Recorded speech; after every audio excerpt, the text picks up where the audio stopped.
اسلام میں جہاد کی بہت فضیلتیں بیان کی گئی ہیں، آخر کیوں؟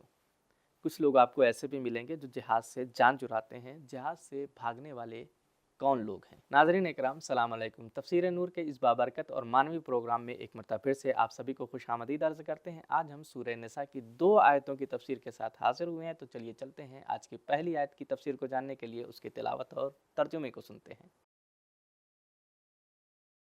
كتاب أنزلناه إليك مبارك ليدبروا آياته وليتذكر أولو الألباب بسم الله الرحمن الرحيم سبيلا لا يستوي القاعدون من المؤمنين غير أولي الضرر والمجاهدون في سبيل الله بأموالهم وأنفسهم فضل الله المجاهدين بأموالهم وأنفسهم على القاعدين درجة وَكُلًّا وَعَدَ اللَّهُ الْحُسْنَى وَفَضَّلَ اللَّهُ الْمُجَاهِدِينَ عَلَى الْقَاعِدِينَ أَجْرًا عَظِيمًا۔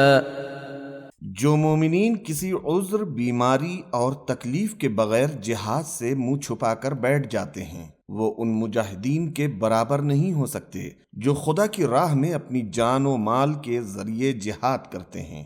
اللہ تعالیٰ نے اپنی جان و مال کے ذریعے جہاد کرنے والوں کو جہاد سے منہ چھپا کر بیٹھ جانے والوں پر درجے کے اعتبار سے بڑی فضیلت عطا کی ہے، اگرچہ خدا نے سب ایمان والوں سے چاہے وہ جہاد کریں یا نہ کریں بہترین جزا کا وعدہ کر لیا ہے، لیکن مجاہدین کو گھر میں بیٹھنے والوں پر عظیم اجر کے اعتبار سے خدا نے بڑی فضیلت دی ہے۔ ناظرین، ہم نے آیت کے ترجمے کو تو جان لیا ہے، آئیے آیت کے نکات کی وضاحت کرتے چلیں۔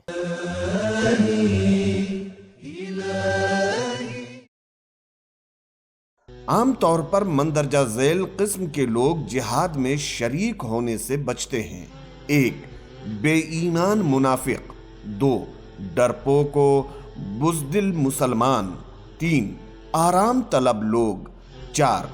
شکی مزاج اور دوسروں کو شک میں ڈالنے والے، 5. غلط قسم کی تعویلیں کرنے والے جو کہتے ہیں کہ ہم مال، زبان، قلم اور دل کے ذریعے مجاہدین کو دعائیں دیتے اور ان کی حمایت کرتے ہیں، لیکن جہاد ہم پر واجب عینی نہیں ہے۔ یہ آیت اس قسم کی تعویل کرنے والے لوگوں سے متعلق ہے اور ان پر تنقید کر رہی ہے، کیونکہ دوسرے کئی گروہوں پر متعدد موقعوں پر شدید تنقید کی گئی ہے۔ وہ کوئی مقام و منزلت نہیں رکھتے جو وہ ان مجاہدین سے ایک درجہ بالاتر ہو جائیں۔ روایتوں میں آیا ہے کہ جو لوگ بیماری کی وجہ سے جنگ میں شرکت نہیں کر سکتے لیکن ان کے دل مجاہدین کے ساتھ ہیں، وہ لوگ جہاد کے ثواب میں برابر کے شریک ہیں۔ تفسیر صافی۔ یہ آیت جہاد کفائی سے متعلق ہے، کیونکہ اگر جہاد عینی سے متعلق ہوتی تو گھر بیٹھ جانے والے افراد قانون توڑنے اور مخالفت کرنے والوں میں شمار ہوں گے۔ آیت کے اہم نکات کو جان لینے کے بعد آئیے چلتے ہیں آیت کے پیغامات کے اوپر بھی ایک روشنی ڈالتے ہیں۔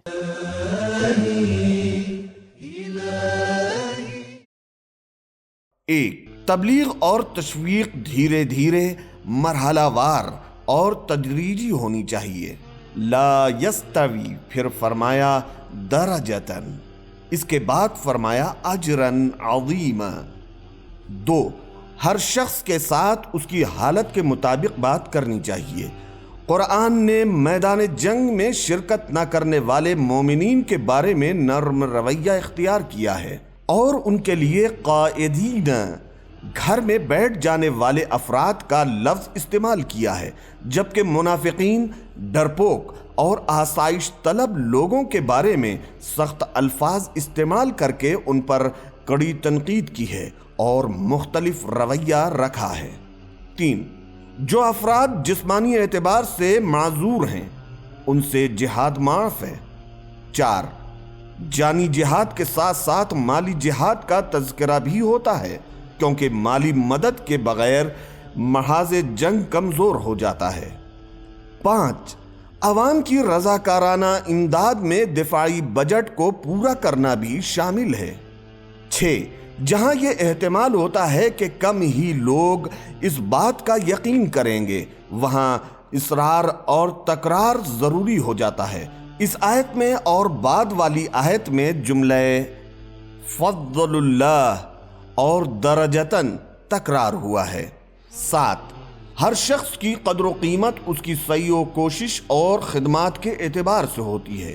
اگر کوئی شخص میدان جنگ میں شریک ہوتا ہے تو اس کا مطلب یہ نہیں کہ باقی لوگوں کی اور طرح کی امداد اور تعاون کو نظر انداز کر دیا جائے۔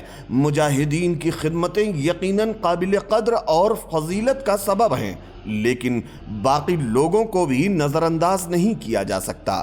8. یہ ٹھیک ہے کہ ہر شخص کی خدمات قابل قدر اور تعریف کے لائق ہے، لیکن سب کو جان لینا چاہیے کہ مخلص مجاہدین کا رتبہ و مقام ان سے بالاتر ہے۔ 9. اگر خداوند نے مجاہدین کو فضیلت اور برتری عطا فرمائی ہے تو معاشرے کی بھی یہ ذمہ داری ہے کہ وہ ان مجاہدین اور شہداء کے لیے ہر مقام اور موقع پر ان کے ساتھ برتری اور بہتری کا سلوک کرے، البتہ اس شرط کے ساتھ کہ مجاہدین کے لیے بے جا امیدیں پیدا نہ ہو جائیں کہ جن سے وہ برے انجام سے دوچار ہو جائیں۔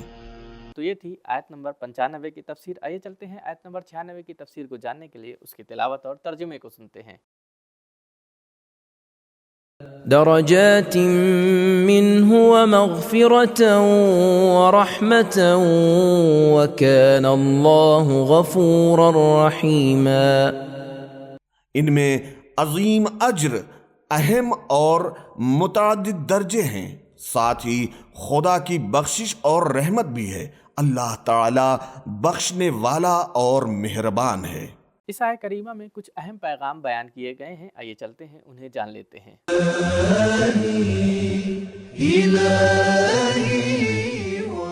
1. جہاد کرنے والوں اور گھر میں بیٹھ جانے والوں کے درمیان معمولی فرق نہیں ہے، بلکہ بہت بڑا فرق ہے اور ان کے درمیان بہت بڑا فاصلہ ہے۔ 2. اللہ کی رحمت کو حاصل کرنے کی شرط پاک ہونا اور پاک رہنا ہے۔ پہلے مغفرت کا لفظ مغفرتن آیا ہے اور بعد میں رحمتن کا لفظ آیا ہے۔ 3. اللہ تعالیٰ بے شک غفور اور رحیم ہے، لیکن اس غفران اور رحمت کے حاصل کرنے کی شرط میدان جنگ میں جانا اور جہاد کرنا ہے۔ آج کے ایپیسوڈ میں ہمیں یہ معلوم ہوا کہ مجاہد کو غیر مجاہد کے اوپر فضیلت حاصل ہے۔ ہمارا ایپیسوڈ یہیں پر ختم ہوتا ہے، لیکن جانے سے پہلے آپ کے لیے عرض کر دیں کہ اگر آپ نے ابھی تک ہمارے چینل کو سبسکرائب نہیں کیا ہے تو ابھی ہمارے چینل کو سبسکرائب کریں، لیکن ادھورا کام مت کریے گا۔ سبسکرائب کرنے کے ساتھ ساتھ بیل آئیکن کو ضرور دبائیں تاکہ آپ کو ہر ویڈیو کی اپڈیٹ فوراً مل سکے۔ یہیں پر ہمارا ایپیسوڈ ختم ہوتا ہے، ملتے ہیں اگلے ایپیسوڈ میں، تب تک کے لیے شکریہ، خدا حافظ۔ سبیل قرآن، قرآنی سماج کی پہچان۔